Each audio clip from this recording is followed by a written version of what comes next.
Hello everyone. अगर आप prelims 2026 के लिए अपियर हो रहे हैं तो ये वीडियो आपके अटेम्प्ट को सेव कर सकती है।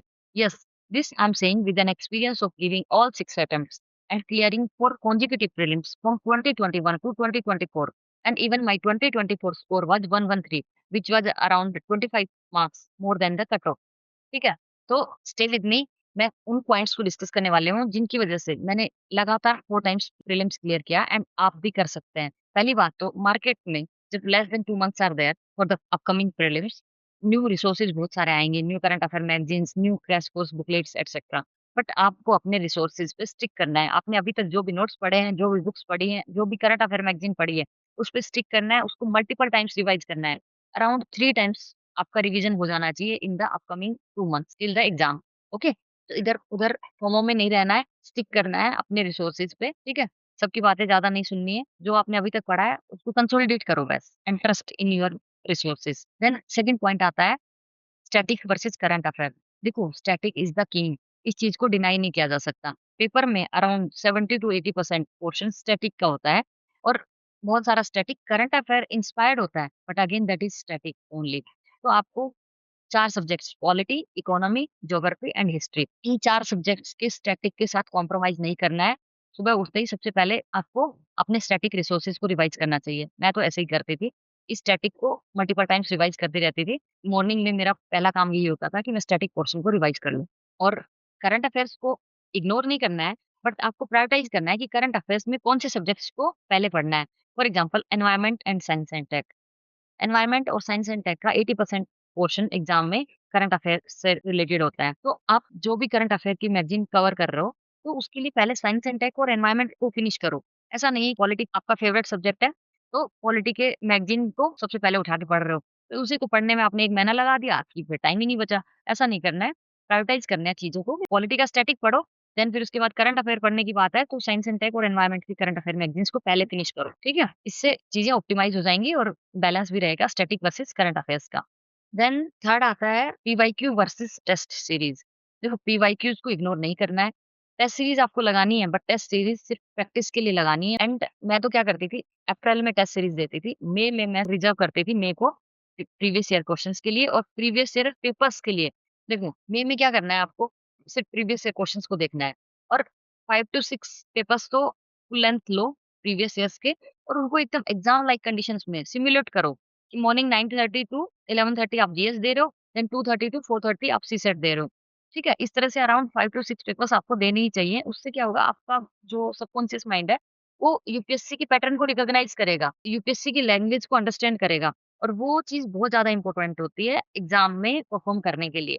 ठीक है? पढ़ते सब लोग हैं, लेकिन यही माइनर चीज़ें हैं जो डिफरेंस क्रिएट करती हैं। ठीक है? तो पीवाईक्यूज़ मई के लिए रखो और अप्रैल में आप टेस्ट सीरीज़ दो।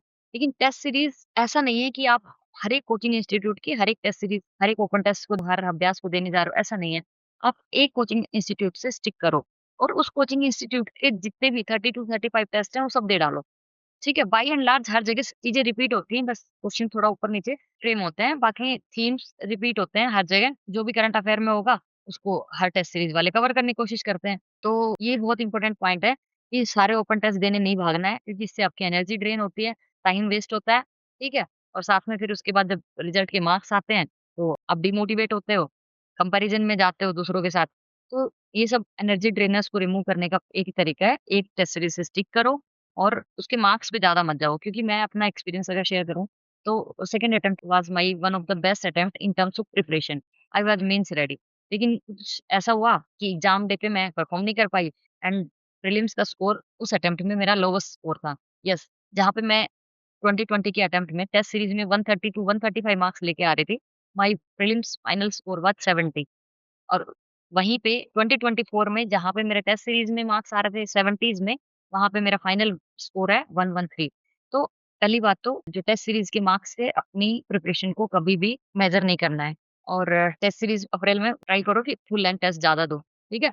सीसेट भी दो, जीएस भी दो, सीसेट को इग्नोर नहीं करना है, ठीक है? उसकी अलग कहानी है, लेकिन सीसेट में फेल तो फिर तो कोई फ़ायदा ही नहीं है, ठीक है? तो सीसेट को भी लास्ट 2 मंथ्स में सफिशिएंट टाइम देना स्टार्ट करो, डिपेंडिंग अपॉन कि आपको सीसेट में कितनी दिक्कत है। अगर आपका सीसेट का लेवल ठीक है, अच्छे मार्क्स आ रहे हैं, तो थोड़ा कम टाइम दो, अदरवाइज़ डेली बेस पे 1 से 2 घंटा तो आपको देना ही चाहिए सीसेट को। ठीक है? हाँ, नेक्स्ट मैं एक चीज़ बताना चाह रही थी, मैपिंग। मैपिंग को इग्नोर नहीं करना है। अभी जैसे नेक्स्ट 2 मंथ्स है ना, तो आप डेली बेस पे हाफ एन आवर मैपिंग को दो। क्योंकि मैपिंग के अराउंड 7 टू 8 क्वेश्चन्स होते हैं हर टाइम पेपर में। और ये 7 टू 8 क्वेश्चन्स ना आपको 14 टू 16 मार्क्स का एवरेज दिला सकते हैं और ये ईज़ी क्वेश्चन्स होते हैं। तो मैपिंग को इग्नोर नहीं करना है। जैसे मैं 2024 के अटेम्प्ट की अगर बात कर रही हूँ ना, तो उसमें मैपिंग के बहुत सारे क्वेश्चन्स थे और उसकी वजह से मेरा स्कोर इतना ज़्यादा हाई हो गया था बिकॉज़ मैपिंग के क्वेश्चन्स मेरे मैक्सिमम ठीक थे, ठीक है? तो मैपिंग ईज़ी है और आपके स्कोर को इम्प्रूव कर सकती है और अभी तो ग्लोबली इतने सारे इश्यूज़ चल रहे हैं, West Asia, Africa, Russia, Ukraine, तो मैपिंग के क्वेश्चन्स एग्ज़ाम में आने के चांसेस और भी ज़्यादा है। तो जो भी प्लेसेस इन न्यूज़ हैं, उनको कवर करो डेली बेस पे, ठीक है? मैपिंग आपकी कवर हो जाएगी। लास्ट पॉइंट है, प्रोटेक्ट योर माइंडसेट और प्रोटेक्ट योर एनर्जी। ये सबसे ज़्यादा इम्पोर्टेंट पॉइंट है। देखो स्ट्रैटेजी और क्या कवर करना है, क्या नहीं, क्या डूज़ एंड डोंट्स है, वो सब लोग बात कर रहे हैं। लेकिन जिस पे सबसे कम बात होती है, वो है आपके माइंड को प्रोटेक्ट करने पे। यस, अगर आपका माइंड प्रोटेक्टेड नहीं है, जो कुछ आ रहा है सब इनपुट अपने दिमाग में डाले जा रहे हो, दुनिया भर की एंग्ज़ायटी, स्ट्रेस लेके घूम रहे हो, तो आप एग्ज़ाम डे पे परफ़ॉर्म नहीं कर पाओगे। तो इस टाइम आपको अपने आप को काम रखने की ज़रूरत है। आपको जितना हो सके कम इंटरेक्शन करो लास्ट 2 मंथ्स में। अपने पीयर्स के साथ भी अगर कुछ पॉजिटिव डिस्कशंस हैं तो ही इन्वॉल्व हो, अदरवाइज़ नेगेटिव टॉक्स, गॉसिपिंग इन सब में इन्वॉल्व मत हो।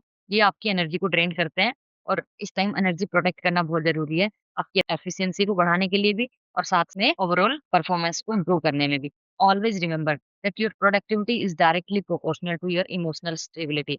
जितने आप इमोशनली स्ट्रांग होंगे, जितने इमोशनली स्टेबल होंगे, उतनी ज़्यादा आपकी प्रोडक्टिविटी आएगी। तो इमोशनल स्टेबिलिटी को इम्प्रूव करने के लिए, अपने माइंड को प्रोटेक्ट करने के लिए, एनर्जी को प्रोटेक्ट करने के लिए, आप कुछ चीज़ों को डेली बेस पे स्टार्ट कर सकते हो like morning meditation, daily book reading, morning walk, yoga etcetera.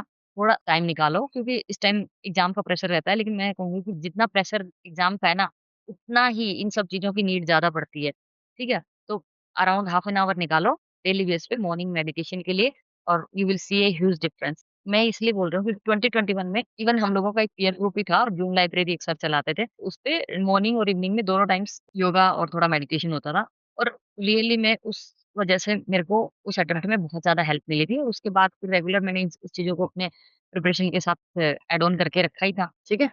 So protect your energy in last 2 months and don't get diverted. Okay. Hope this video was helpful. Summarize करूँ तो stick to your resources. Static को prioritize करना है. Current affairs को cover करना है. लेकिन ज़्यादा focus होना चाहिए science and tech और environment पे depending upon your time. Then third है PYQs को prioritize करना है. टेस्ट सीरीज देनी है. लेकिन ऐसा नहीं है कि टेस्ट सीरीज के मार्क्स से अपनी प्रिपरेशन को मेजर करने लगो, प्रिपरेशन को जज करने लगो. Then comes the mapping. Mapping के क्वेश्चंस को आपको गलत नहीं करना है एग्जाम में। उसके लिए अभी से आप लास्ट 2 मंथ्स में डेली बेस पे प्रैक्टिस करने लग जाओ मैथ के क्वेश्चंस की, जो भी प्लेसेस इन न्यूज़ हैं उनको कवर करो। And last and the most important point is protect your energy. ठीक है? Okay, wish you all the best. Hope this video was helpful. अगर आपको हेल्पफुल लगी हो तो share with other aspirants as well as subscribe the channel for the upcoming such videos related to the exam. Wish you all the best.